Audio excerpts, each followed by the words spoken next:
요즘 날씨 보니까 야, 참 공부하기에는 최상이다 이런 생각이 듭니다.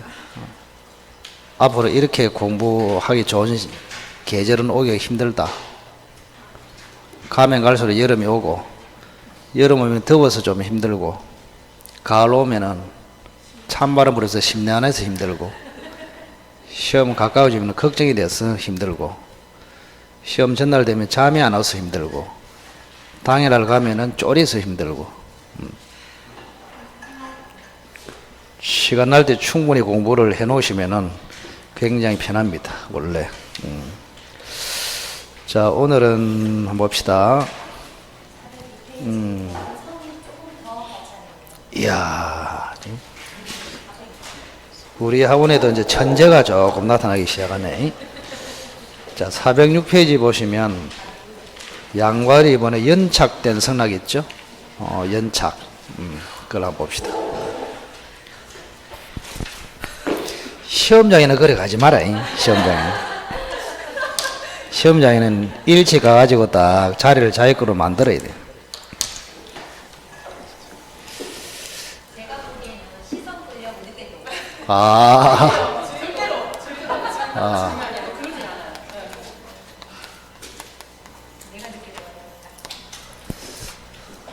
자, 성락에서는 요 연착이 됐을 때 어떻게 처리하느냐. 여기 이제 사례 문제로 지금 7, 8년 전에 나오는데 올해는 조금 준비를 하셔야 되겠다. 연착된 성락. 성락이 연착되면 어떻게 하겠느냐 그런 이야기죠. 자, 갑이라는 사람이 을에게 어떤 청약을 합니다. 청약. 천천히 해봅시다. 4월 1일 날 발신을 했고 4월 3일 날 도달이 됐고 4월 10일까지 회답을 해달라 이렇게 했습니다. 자, 그러면 자, 우선은 도달이 기점입니다. 도달. 특별한 사유가 없으면 상대방이 있으면 도달주의가 적용됩니다. 도달이 돼야 된다. 도달. 그러면 여기는 도달 전이고 도달 후입니까? 그죠? 자, 이미 도달이 돼 버렸어. 그러면 갑 쪽에서는 청약을 철회할 수 없다. 왜냐하면은 도달이 되면은 이미 을이 준비를 하고 있단 말이에요. 그럼 을이 준비를 하는데 갑이 갑자기 철회해 버리면 을이 피해를 보게 되거든요. 자, 그래서 이거를 청약의 구속력이다 이렇게 부릅니다. 청약의 구속력. 내가 한 청약이 상대방에게 도달이 되면은 나는 더 이상 철회할 수 없고 청약한 대로 구속이 된다. 그걸 청약의 구속력. 이렇게. 자, 반대로 도달하기 전에는 철회할 수 있다. 이런 이야기. 철회할 수 있다. 자, 그 다음.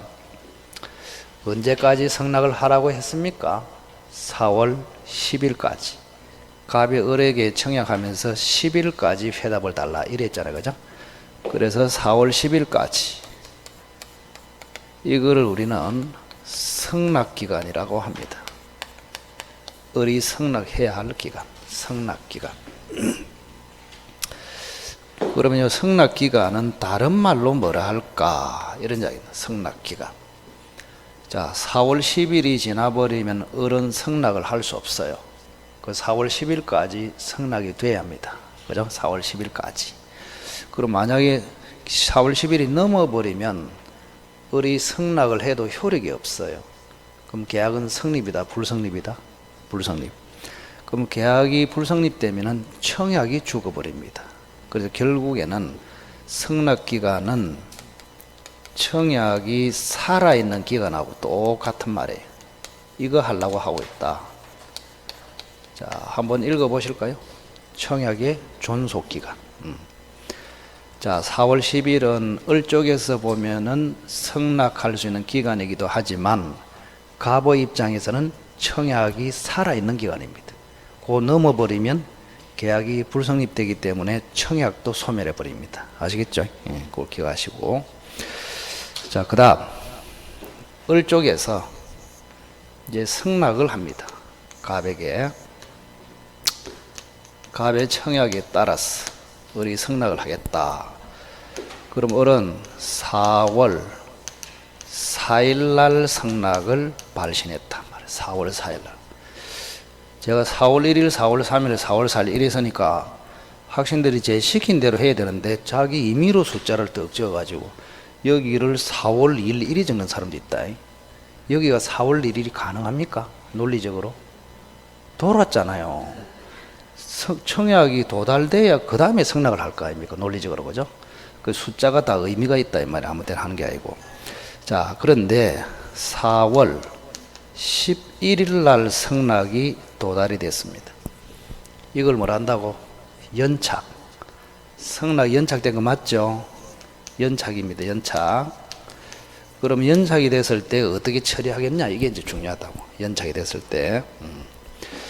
자, 잘 보세요. 4월 4일 날 발신했는데 벌써 7일 걸렸단 말이에요. 그러면 이런 연착을 뭐라 할까? 보통 그 의사표시를 편지를 보내면 한 2, 3일 안에 도달하잖아요. 근데 일주일을 걸렸잖아. 그래서 이거는 사고 때문에 연착이 됐다. 이래서 뭐라 한다고? 사고 연착이라 한다. 눈 크게 뜨지 마라. 부담스럽다. 너무 쉬운 거를 갖다가 굉장히 어렵게 생각해가지고 사고 연착이다. 사고 연착. 자, 그런데 만약에 을이라는 사람이 4월 9일 날 발신을 했단 말이에요. 너무 늦게 발신해서 연착이 됐죠.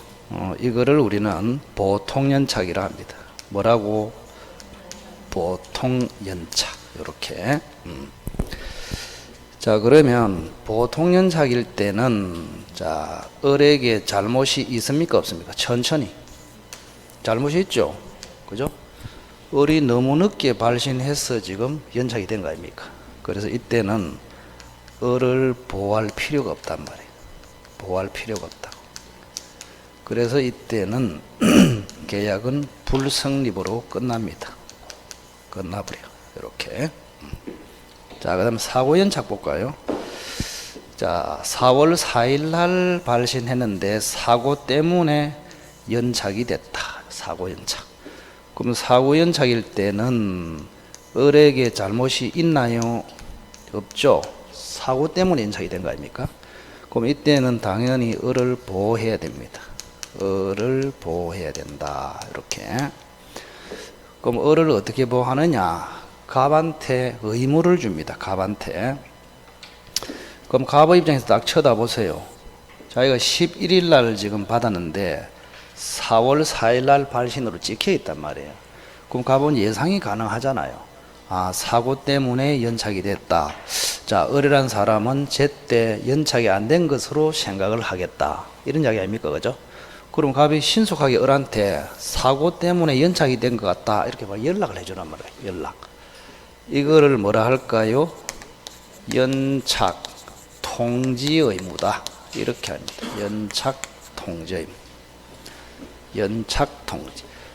또는 연착 통지하거나 지연의 통지를 하면 됩니다. 연착 통지 또는 지연의 통지. 그 연착하고 지연하고 차이가 뭔지 아십니까? 그래서 이게 국어를 잘해야 돼, 사람이. 연착은 늦게 도착됐다 그런 뜻입니다.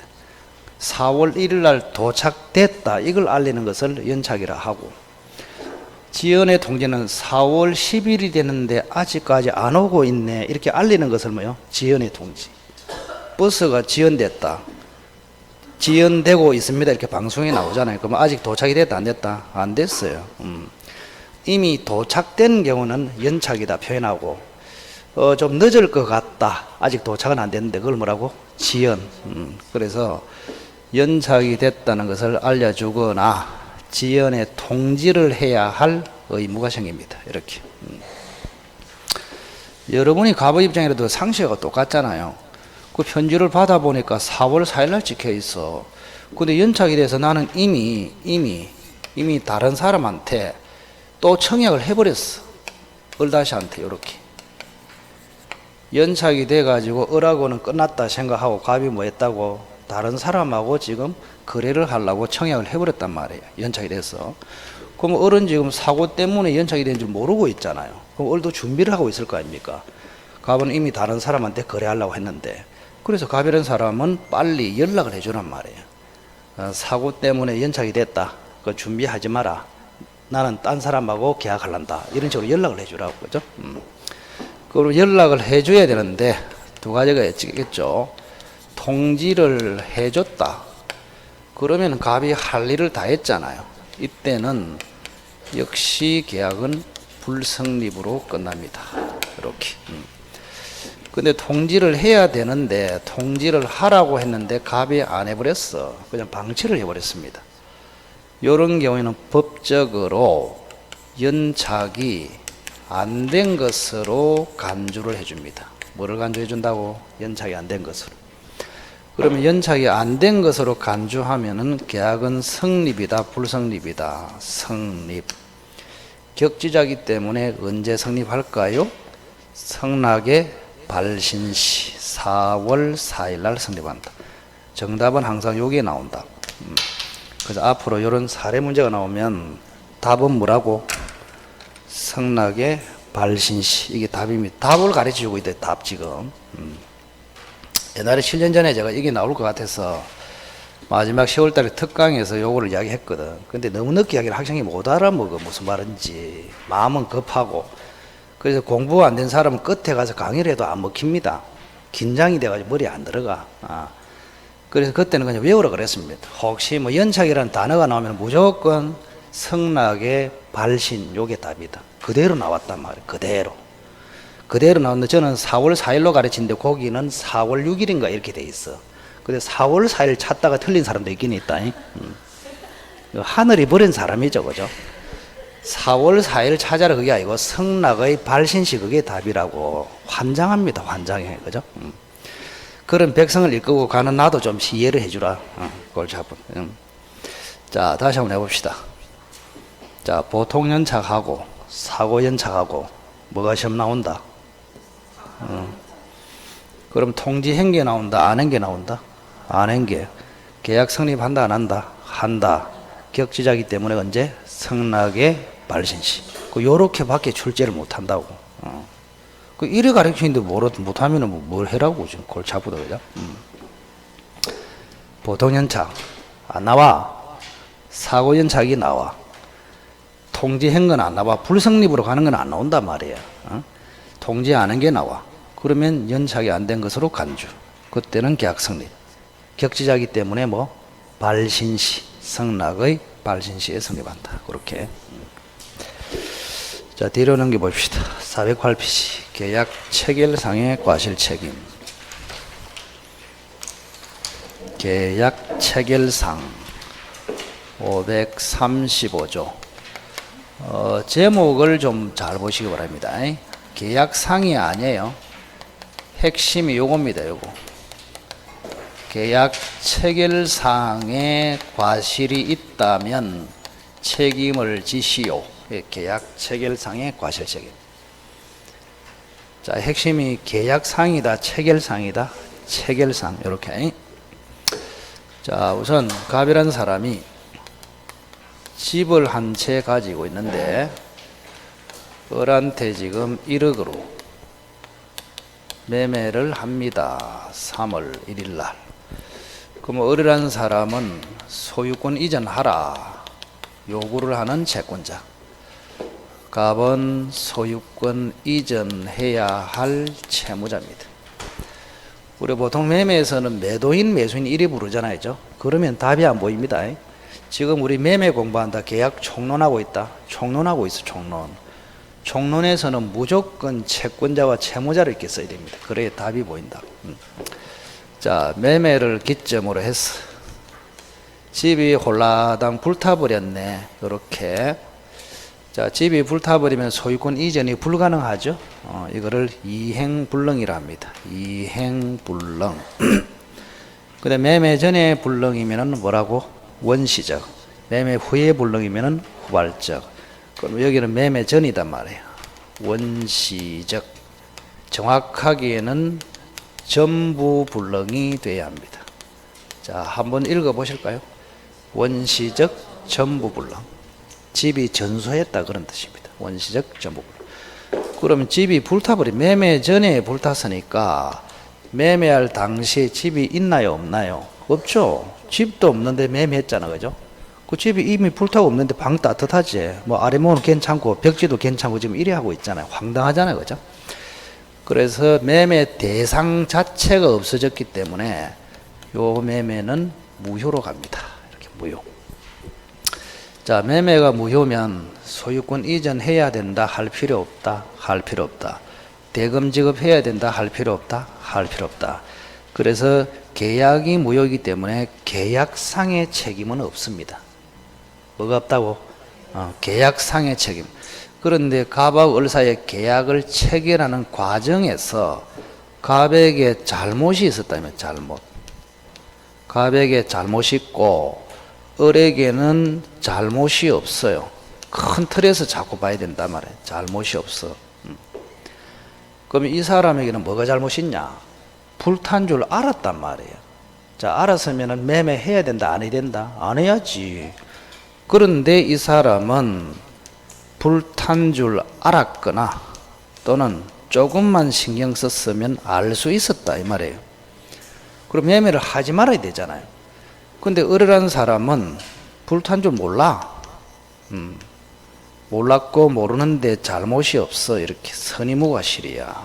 이렇게. 그럼 갑이라는 사람이 불탄 줄 알았음에도 매매를 했고 을은 천지도 모르고 지금 매매를 했단 말이에요. 근데 을이 손해를 봐버렸어. 무슨 손해 봤느냐? 자, 보세요. 자, 이 매매를 하기 위해서 1억을 빌렸습니다. 은행에서. 그럼 이자가 있겠죠, 그죠?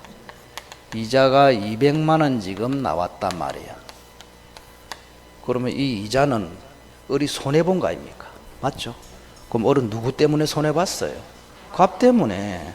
갑이 불탔는데 알려야 되는데 알리지 않아가지고 집이 그대로 있는 줄 알고 을이 1억을 빌려서 계약을 하려고 준비를 딱 했단 말이에요. 그런데 집이 불탔다. 벌써 을은 지금 이자 날렸습니다. 그럼 이거는 최소한 갑이 배상해야 되지 않겠냐 이런 이야기입니다.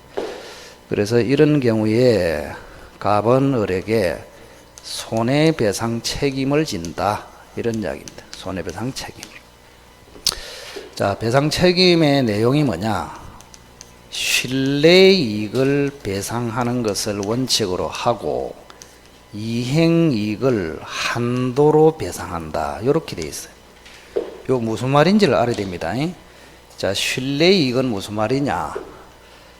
매매가 유효하다고 믿었기 때문에 지출된 비용, 지출된 비용만큼의 손해, 그거를 실내이익 손해라 합니다. 실내이익 손해. 그 다음 두 번째, 만약에 집이 불타지 않고 을에게 혹시 정상적으로 이행이 됐다면은 병한테 다시 전매를 하기로 했거든요. 얼마로 했느냐? 1억 1천으로 전매하기로 했습니다. 그러면 집이 정상적으로 이행됐다면 을에게 얼마의 이익이 생겼다? 1천만 원. 요거를 이행이익이라 합니다. 이행이익. 계약을 유효로 믿었기 때문에 지출된 만큼의 이익. 그걸 뭐요? 실내이익. 그 다음에 계약이 정상적으로 이행이 됐다면 생기는 이익. 그걸 뭐요? 이행이익. 그럼 여기는 실내이익이 얼마입니까? 200만 원이죠? 이행이익이 얼마예요? 1000만 원. 이렇게 1000만 원. 그럼 얼마를 배상해야 된단 말이냐? 200만 원 배상하라. 자, 실내배상을 원칙으로 하기 때문에 1000만 원 배상하지 않고 200만 원을 배상한다. 이렇게. 근데 만약에 전매 차익이 1천이 아니고 100이 됐다. 잘 없지만은 그럼 이게 이제 100만 원 됐단 말이에요. 그러면 실내이익을 배상하되 이행 배상을 한도로 하라 이렇게 돼 있잖아요. 그럼 얼마를 배상하라고? 결국 100만 원 배상해라. 그리고 두 개 중에서 작은 거를 배상하라 이런 이야기입니다. 결국에는 그죠? 자, 그래서 여러분들이 535조가 되려면 딱 머릿속으로 원시적 전부불능, 계약은 무효, 책임지는 갑은 악의 또는 과실, 배상을 받는 을은 선의무과실, 배상 책임의 내용은 신뢰배상을 원칙으로 하되 이행배상을 한도로 한다. 이렇게 간단하게 딱 정리하고 있어야 된다. 자, 이게 535조입니다. 잘 기억하시고. 그러면 이거하고 구별해야 될 판례가 있습니다. 자, 409페이지 판례 보기 1번 있죠. 1번 거기 별 4개를 딱 쳐놓으시기 바랍니다. 1번 판례 보기에 1번. 자, 수량 부족에 관한 판례입니다. 수량 부족. 요게 시험에 엄청 잘 옵니다. 판례, 수량 부족에 관한 판례. 무슨 말이냐? 자, 갑이 100평으로 알고 을도 100평으로 알고 1억으로 샀습니다. 을 쪽에서. 그래서 토지가 넘어왔어요. 요렇게. 자, 100평을 평당 얼마예요, 그러면? 평당 100만 원이지. 우리 중앙시험 같으면 퍼뜩 대답하는데 이제 나이가 되나니까 계산이 안 돼, 계산이. 에이? 평당 100만 원.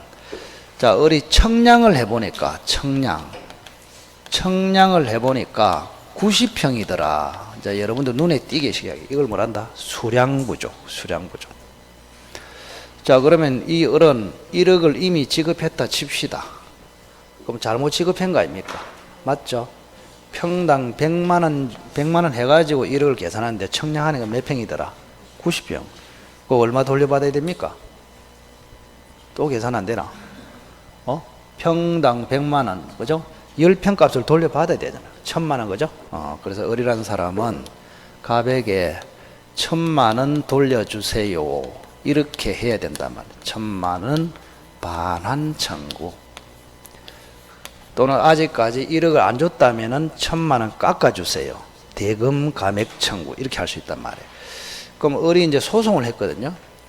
을의 변호사가 이제 제가 아는 사람인데 어떤 근거를 제시했냐? 첫째는 하나는 대금 감액 청구.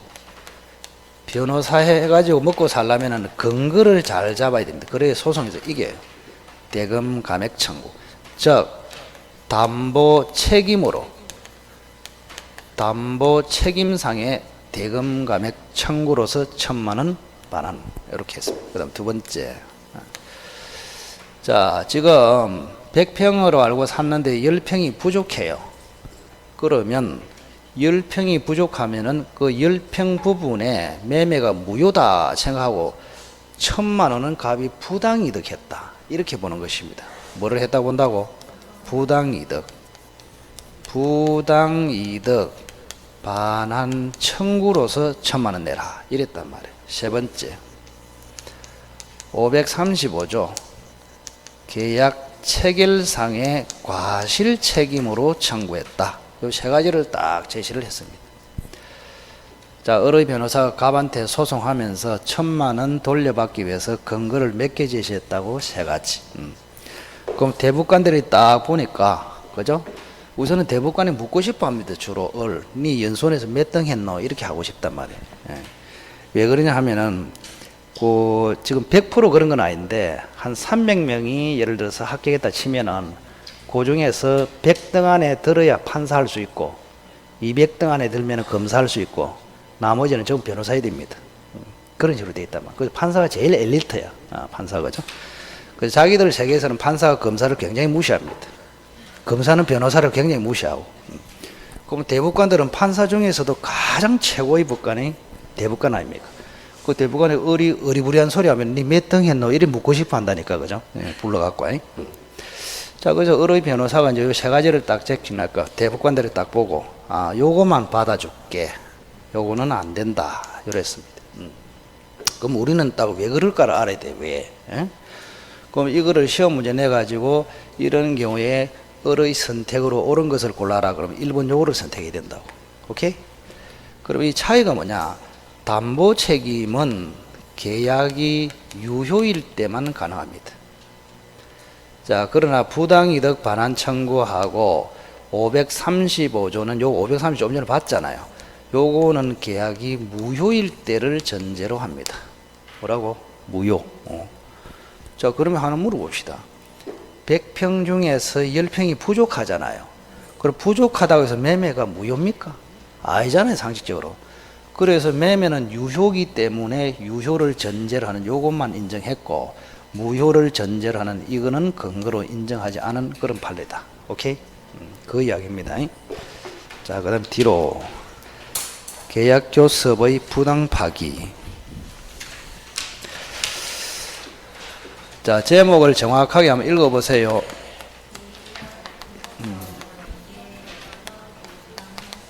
뭐라 했노? 다시 한번. 자, 계약교섭의 부당한, 정확하게는 중도 파기 사건입니다. 중도 파기 사건. 자, 이것도 별 4개다. 이거 별 4개. 그래서 535조를 공부하면 535조, 그 다음에 요 판례, 요 판례, 이 3가지를 딱 익히고 있어야 된단 말이에요. 그죠? 요 2개는 이제 1월 달에 안 했습니다. 제가 이야기했잖아요. 계속 가면 갈수록 추가해서 수준이 높아진다고. 계약교섭의 부당한 중도 파기 사건. 할배라고 써놨죠. 할배 사건이다. 할배. 어느 지역에 있는 사건이냐? 서생명이다. 서생명. 그런 거는 잘한다. 다음 중 할배가 사는 곳을 골라라. 서생명. 이거는 뭐 100%겠지. 그죠? 대단합니다. 할배 사건. 자, 갑이 할배가 있습니다. 할배. 서생면에 사는 할배가 있다. 자, 자연 녹지를 소유하고 있습니다. 바닷가 보이는 거. 실제 사건이 되죠. 자, 기장군하고 경계선이 있잖아요. 그 울산에, 그죠? 울주군 서생면이라고 있거든. 그 야산지대가 굉장히 넓게 좀 평지처럼 돼 있어가지고 자연 녹지야. 거기 전원주택지로 굉장히 선호한다고, 그죠? 자, 할배가 토지를 가지고 있는데, 을이 전원주택지를 개발하는 개발업자입니다. 근데 성이 뭐고 하니까 개다, 이래 됐어. 개. 뭐라고? 개발업자, 개발업자. 그래서 을이 이제 할배요 땅이 탐이 나는 거야. 그래서 할배한테 찾아갑니다. 4월 1일 날. 가서 뭐 하느냐? 할배한테 흥정합니다. 흥정. 흥정 요구를 우리는 교섭이다. 이렇게 합니다. 교섭. 그래서 을이라는 사람이 할배한테 가가지고 우선 양복을 딱 입고 넥타이 매고 뽀마다 기름까지 딱 바르고 예의를 갖춰서 갑니다. 그래서 할배를 딱 보고 108배를 탁 때립니다. 천천히. 아주 존경 어린 눈빛으로. 그래서 할배 마음이 쏙 들었어요, 을이. 요거는 속에 이제 능구렁이에 숨어 있어, 을이. 개발업자니까. 저는 개발업자 하기 싫어. 개발업자 하고 싶다. 개발업. 그래서 할배가 마음에 들어가지고, 그죠? 을아, 한 달 뒤에 계약서 써줄게. 이래 됐습니다. 평당 50에. 뭐라고? 평당 50에 한 달 뒤에 계약서 쓸게. 그래서 할배가 신뢰를 을에게 부여했습니다. 이렇게. 그럼 을이 이제 할배를 믿고 준비를 합니다. 준비. 무슨 준비합니까? 한 달 뒤에는 계약서 쓰기 때문에 드디어 내 땅이 될 것이다 하면서 개발을 해야 되기 때문에 미리 준비를 한다고. 미리 준비. 그럼 준비를 하면은 준비하면서 말만 합니까? 준비할 때는 비용이 들어요. 돈이 든다고. 포크레인도 빌리되고 뭐 빌리되고 이렇게 해야 되잖아. 그 준비 비용이 1,000만 원 들었습니다. 예를 들어서. 이제 한 달 뒤에 되면은 계약이 체결될 것이기 때문에 내 땅이 된다. 미리 포크레인을 빌려놨단 말이에요. 얼마 주고? 1,000만 원 주고, 1,000만 원 주고. 그래서 어린 이제 한 달 뒤에 할배한테 갑니다. 뭐하러? 계약서 쓰러. 그래서 할배한테 딱 가가지고 계약서 씁시다. 할배하니까 할배가 뭐랍니까? 니 같으면은 쓰겠나? 이렇게 붙습니다. 이렇게. 이거를 뭘 한다고? 계약 교섭의 부당 파기. 한번 해보세요. 계약 교섭의 부당 파기. 이렇게. 그러면 어른 지금 벌써 5월 1일 날 계약서 쓰기로 했고, 그러면 자기 앞으로 등기하면 자기 토지가 되기 때문에 할배를 믿고 지금 1,000만 원 들여가지고 빌려놨잖아. 그럼 이거 날렸잖아. 맞죠? 그럼 이거라도 배상 청구를 해야 되잖아. 할배한테. 그죠? 자, 그럼 여기서 이제 중요한 것이 뭐냐 하면은, 자, 을이 갑에게 할배가 배상을 청구할 때 535조를 가지고는 못한다 이 말이에요. 535조 왜 그러냐? 우선 보세요. 535조 저거는 자 우리가 무효라는 것은 매매가 성립은 했다 그런 이야기입니다. 유효 무효는 성립을 전제로 한다고. 매매가 뭐하다? 성립이 됐다고. 만약에 매매 자체가 불성립되면 무효 유효 이런 말이 필요가 없잖아요. 그때 끝나버렸기 때문에. 계약 자체가 없기 때문에. 그래서 535조는 계약 성립이 됐는데 무효가 됐다. 요걸 전제로 하고 있습니다. 자, 그런데 이쪽으로 오면은 자, 계약이 체결됐습니까? 파기됐습니까? 파기됐죠. 그럼 계약 자체가 성립됐다, 불성립됐다. 불성립, 여기는 계약 자체가 성립이 안 됐다고 이렇게. 저기 535조는 성립되었는데 무효단 말이에요. 근데 여기는 뭐라고? 성립 자체가 안 됐다. 그러니까 535조로 처리할 수가 없단 말이에요. 기본적으로. 그래서 우리 판례는 535조는 안 된다.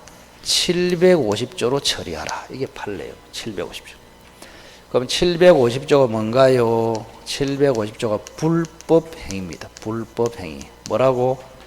불법행위. 이런 경우에 할배는 535조 책임을 진다. 그러면 X. 무슨 책임진다고? 불법행위 책임을 진다. 이렇게 불법행위 책임. 자, 그러면 책임의 내용은 준비비용이야. 준비비용. 그래서 의뢰한 사람이 할배에게 1,000만 원은 배상 청구를 할 수 있습니다. 뭐를 근거로? 불법 행위를 근거로. 이런 이야기입니다. 근데 이런 경우 있잖아. 그죠? 견적서 작성 비용, 제안서 작성 비용이 100만 원 들었다. 이 말입니다. 의뢰 개발을 하려면 견적서, 제안서 이런 걸 받아보잖아요. 그죠? 요거 의뢰한 비용이 얼마라고? 100만 원. 그럼 이것도 받아낼 수 있을까? 이런 이야기입니다.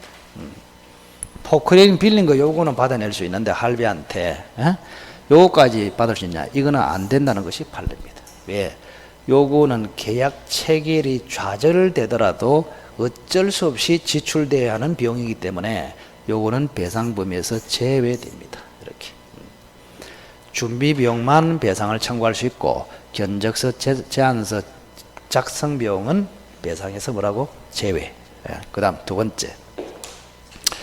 할배가 그냥 거절했으면은, 그냥 파기했으면은 괜찮은데 뭐라고 했냐 하면은 얼굴을 자세히 보니까 원숭이만도 못생겼다. 이래 했습니다. 원숭이. 어른 굉장히 지가 잘생긴 줄 알고 있는데 니 완전 얼굴 보니까 원숭이다. 원숭이. 그리 못생겨 처음 봤다 해가지고 어리 완전 정신적인 충격을 받았어. 정신적인 충격. 할배한테 충격. 그래가지고 병원에 입원했어. 정신병원에. 입원 치료비가 얼마 나오냐? 예를 들어서 500만 원 나왔다. 요거는 할배한테 청구할 수 있을까요? 이거는 가능하다는 게 판례입니다. 그저 핵심은 자, 우선은 계약교섭의 부당한 중도 파기는 535조가 아니고 몇 조로? 750조로. 그럼 손해배상 내용이 뭐냐 했을 때 준비비용 포함, 견적서, 제안서 비용 제외, 그 다음에 정신적인 배상도 포함. 이거를 우리는 뭐라 합니까? 위자료 그러잖아요. 위자료. 정신적인 손해를 뭐라 합니까? 위자료라고 한다. 위자료. 요거는 배상 청구가 가능하다. 그런 판례입니다. 오늘은 분위기를 제 스타일을 보니까 가장 천천히 합니다. 딴 때보다. 왜 그럴까? 이번 주 토요일 날 특강이기 때문에 체력 소모를 줄이기 위해서 가장 천천히. 저도 여러분도 같이. 특강 자료는 지금 복사를 해놨거든요. 그래서 미리 풀어보고 좀 오시기 바랍니다. 풀어보고. 토토 이래 하는데 이번 주 것만 자료를 줍니다. 이번 주 것만 준다고. 상하로 돼 있잖아 보면. 그죠? 상 써놨지. 문제가 뭐 그리 많지 않으니까 한 70개 정도 되니까 70개 같으면 보기가 5개죠. 보기 5개 70개 5, 7, 35 350개 지문이다. 그 정도 하면은 민법은 완벽합니다. 그래서 어쨌든 최종적으로 토토를 딱 들으면 130, 40개 정도 문제가 되잖아요. 그럼 지문은 650개 정도 된다고, 최소한. 그 정도만 자기 거로 만들면 무조건 합격이야. 많이 할 필요가 없어. 좋은 문제를 정확하게 알아야 된다니까. 그래서 여러분 보고 풀어오라고 하는 이유가 뭐냐? 한번 풀어봐야 제가 강의할 때 100%확 머리에 꽂힌단 말이에요. 무슨 말인지 알겠죠? 그냥 나 그날 와서 대충 안겠다 이러면은 효과가 많이 떨어진다고. 그래서 대충이라도 한번 쭉 풀어보고 오시면 좋다. 이미 지금 다른 학원에 2-3번 특강이 다 됐어. 울산이 제일 먼저 했고, 이번 주에 창원에 했고, 우리가 조금 뒤에 하잖아요, 지금. 다른 사람 다 거쳤단 말이에요. 그래서 아주 호평이었으니까 여러분들도 기대하시고, 개봉 박두다, 개봉 박두. 그 이번을 통해서 기출 문제는 여러분들이 개인적으로 기출 문제 사가지고 풀어는 봐야 돼. 풀어는 개인적으로 봐야 되는데, 그 중에서 표준형 기출 문제라고 있어. 제가 항상 강조하지만 민법에서 매년 나오는 스타일이 있단 말이에요. 그거를 제가 130개 정도 잡아가지고 분석을 해주는 거예요. 그래서 그 효과를 확실히 보려면은 조금 될 수 있으면, 죽어도 안 된다 그러면 할 수 없고, 될 수 있으면 풀어보고 오시라. 풀어보고 오시면은 재미도 있고, 흥미롭게 그날 끝날 수 있고, 수업도 조기에 마칠 수 있고. 자, 미리 이야기하지만 제가 수업은 10시부터 빠르면 5시, 늦으면 6시 항상 이렇게 이야기해요. 상황에 따라서. 자, 울산과 창원은, 울산은 5시 반에, 창원은 5시 40분에. 왜? 창원이 조금 알아듣는 게 조금 더디더라고, 울산보다. 우리 학원에서는 제가 이야기할 수 있잖아. 그 학원에서 절대 그런 이야기 안 하지. 그 더디면은 조금 늦게 끝나요, 더디면은. 우리가 이제 시간이 있기 때문에 우리 학원이 어떻게 될지 이제 평가가 되겠죠. 왜? 저는 진도는 컴퓨터거든. 그대로 이렇게 딱딱 나오기 때문에. 그래서 우리는 5시 반 안쪽으로 종료되기를 기대합니다. 어쨌든. 자, 어제는 535조하고 관련해서는 수량 부족 사건하고 할배 사건 요 2가지를 정확하게 정리를 해야 됩니다. 자, 뒤로 넘겨봅시다. 자, 위험 부담을 한번 볼까요? 411페이지. 위험 부담. 자, 이거 뭐 별로 어렵지 않아요. 위험 부담. 그런데 오늘 조금 그 기출에는 들어있는데, 오늘 기초를 잘 잡아야 기출 문제 풀 때고 이해가 빠릅니다. 빨라. 자, 535조, 537조, 538조, 위험 부담이라고 있습니다. 위험 부담. 이것도 뭐 시험에는 완전히 단골이죠, 그죠? 여기부터는 무조건 별 얘기입니다. 무조건 시험에 나온다고 딱 준비를 해야 된다고, 위험 부담. 자, 우선은 여기서 위험이란 말은 돈에 대한 위험을 이야기합니다. 돈에 대한. 물건이 아닙니다. 물건에 대한 위험이 아니고 뭐라고? 돈에 대한 분리. 이걸 대가 위험이라 합니다. 대가 위험. 자, 한번 봅시다. 자, 갑이라는 사람이 집을 소유하고 있다가 을한테 지금 1억으로 매매를 합니다. 3월 1일 날. 자, 을은 채권자입니다. 갑은 채무자이고, 이렇게. 채무자, 이렇게. 자, 매매를 기점으로 해서 이제는 집이 여기서 홀라당 불탔습니다. 이렇게. 그럼 이거를 뭐라 했더라? 후발적 불능이라 합니다. 맞죠? 후발적 불능.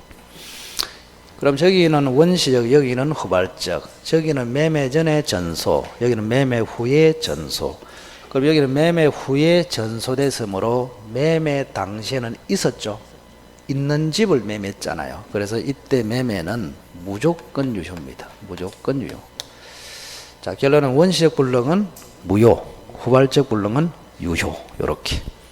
그럼 후발적 불능은 2가지로 나눠죠. 첫째, 채무자의 잘못으로 불탔냐, 채무자의 잘못 없이 불탔냐, 이런 이야기입니다.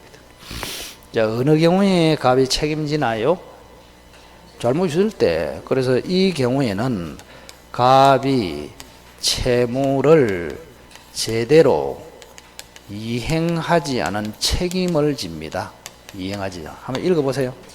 채무불이행 책임. 자, 그러면 갑이 채무불이행 책임. 이 채무불이행 책임이라는 말은 그냥 계속 나옵니다. 이 단어는 채무불이행 책임. 자, 갑 쪽에서는 채무불이행 책임을 진다. 을은 갑에게 채무불이행 책임을 물을 수 있다. 이렇게. 그럼 채무불이행 책임을 을 쪽에서 물으면은 딱 세트로 이거는 무조건 딱 두 개가 나와. 해제 플러스 뭐요? 손해배상 청구를 할 수 있다. 이런 이야기입니다. 그럼 간단하게 자 매매 후에 불탔다. 갑에게 잘못이 있다. 을은 어떤 조치를 취할 수 있을까? 첫째는 매매를 뭐하고 해제할 수 있고 갑에게 뭐하고 손배 청구를 할 수 있고 이렇게 묻는단 말이에요. 간단하게. 자, 그 다음 갑에게 잘못이 없어요. 요때는 책임 문제가 아니고 누가 돈에 대한 위험을 부담하겠느냐 요거 이걸로 처리한다고. 그래서 여러분들이 시험에 나왔을 때 불탔다 불능이다 이런 말이 나오면 첫째는 원시적이냐 후발적이냐 귀책사유 있느냐 없느냐 이렇게 가야 된다고.